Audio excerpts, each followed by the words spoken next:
Blood and Ashes. Chapter 1, The Ghost of Highway 85. The morning sun cast long shadows across the cracked asphalt of Highway 85, its golden rays filtering through the skeletal remains of abandoned cars. Chen crouched behind a rusted pickup truck, her weathered hands gripping a modified crossbow, a weapon she'd crafted from salvaged parts 3 winters ago.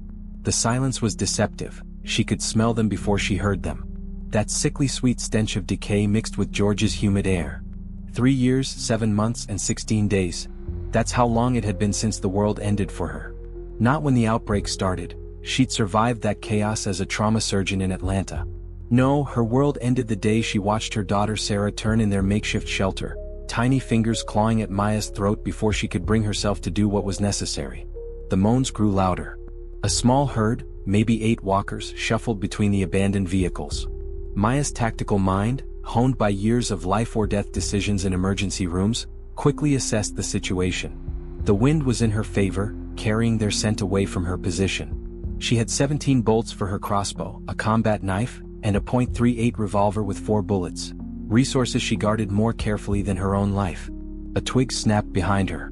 Maya spun around, crossbow raised, to find herself staring down the barrel of a familiar recurved bow. The man holding it had stringy brown hair and piercing blue eyes that had seen too much death. "Easy there, Doc," Daryl Dixon said, lowering his weapon slightly. "Saw your handiwork back at that medical station. Clean kills, surgical precision.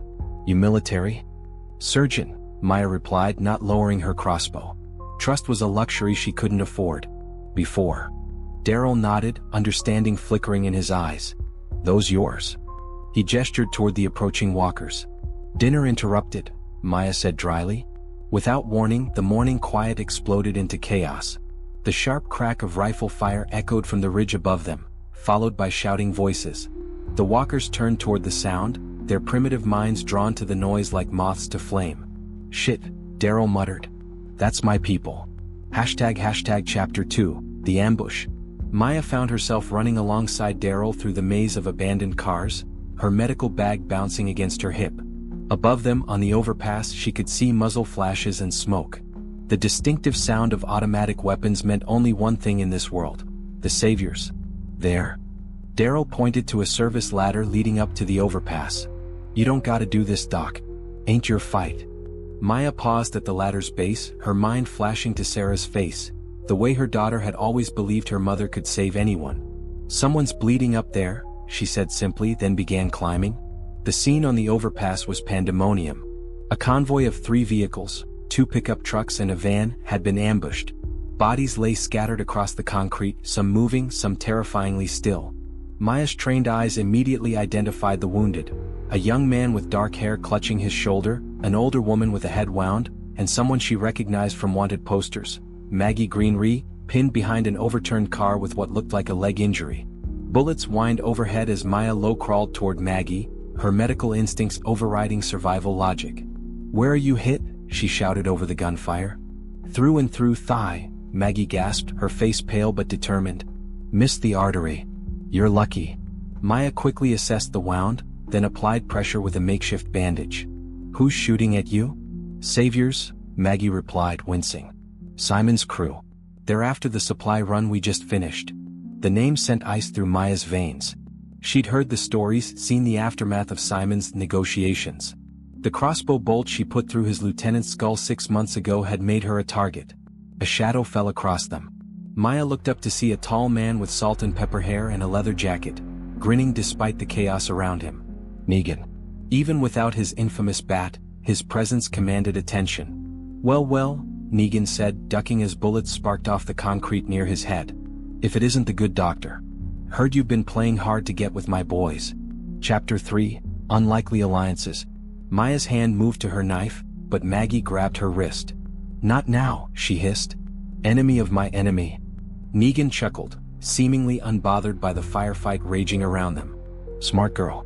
Simon's gone rogue, Doc. Took half my men and decided he doesn't like my leadership style. Right now we got a mutual problem." A burst of automatic fire shredded the car's upholstery inches from Maya's head. Through the broken windshield, she could see Simon's men advancing, using the abandoned vehicles as cover. There were at least 15 of them, armed with military-grade weapons. The kid with the shoulder wound, Maya said to Negan. "He's bleeding out." "And there's an older woman." "Tara?" Maggie interrupted. "Head trauma." Maya's mind raced. 3 critical patients, hostile fire, limited supplies. In the ER she'd handled worse odds but never with bullets flying. She made her decision. "I need covering fire," she announced. 60 seconds for each patient. Daryl appeared beside them, sliding across the concrete with practiced ease. "Doc, you're insane." "Probably." Maya checked her medical supplies, limited but she'd worked with less. "But I didn't become a surgeon by playing it safe." What happened next would be talked about in survivor camps for years. Chen, armed with nothing but medical training and unshakable determination, crawled across a battlefield to save lives. Negan and Daryl, sworn enemies, provided covering fire as she stabilized the young man's shoulder wound with improvised sutures. Bullets sparked around her as she treated Tara's concussion, her steady hands never wavering. The turning point came when Maya spotted something the others had missed: a propane tank near Simon's position, its valve damaged by gunfire. A single well-placed shot would turn the tide. "There," she pointed, "the tank by the blue truck." Daryl's eyes followed her finger, then widened in understanding. His crossbow bolt flew true, striking the tank's damaged valve. The explosion wasn't Hollywood dramatic, but the sudden whoosh of flame and pressure waves scattered Simon's men, giving them the opening they needed. Chapter 4: The Price of Survival. In the aftermath, as smoke cleared and the last echoes of gunfire faded, Maya found herself sitting on the overpass guardrail, hands shaking as adrenaline slowly left her system. She'd saved 3 lives today, but at what cost? Simon's surviving men would remember her face, added to whatever bounty was already on her head. "Why?" Maggie asked, limping over with Maya's improvised bandage still wrapped around her thigh. "You don't know us. Could have walked away." Maya looked out over the Georgia countryside, seeing past the abandoned cars and walking dead to something that might have been hope. "My daughter believed I could save everyone," she said quietly. "Maybe I'm still trying to prove her right." Negan approached, his swagger subdued. "Doc, you got skills we could use. My offer still stands." "I work alone," Maya cut him off, standing and shouldering her medical bag. "Everyone needs a community," Maggie said. Hilltop could always use a doctor. For a moment, Maya wavered. The loneliness was becoming unbearable, and these people, despite their complicated histories, had shown her something she'd almost forgotten: trust in the heat of battle.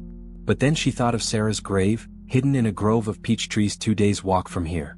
She'd made a promise to visit every year, to remember not just her daughter's death, but her life. To remember the person she'd been before the world taught her that saving everyone was impossible. "Maybe someday," Maya said, then walked toward the ladder. "But not today." As she disappeared into the maze of abandoned cars below, Daryl called after her, "Doc. Highway 85 runs both ways. You change your mind." Maya didn't look back, but she raised one hand in acknowledgement. The road stretched before her, empty and dangerous, filled with the walking dead and the living who'd lost their humanity. But somewhere ahead, she knew, there would be others who needed saving.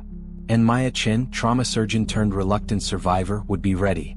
The sun climbed higher, burning off the morning mist as her footsteps echoed across the broken asphalt of Highway 85, a ghost walking among ghosts, carrying the weight of the living and the dead in equal measure. The story continues. In the world of the Walking Dead, survival isn't just about staying alive. It's about remaining human when everything around you has forgotten what that means. Maya's journey has just begun.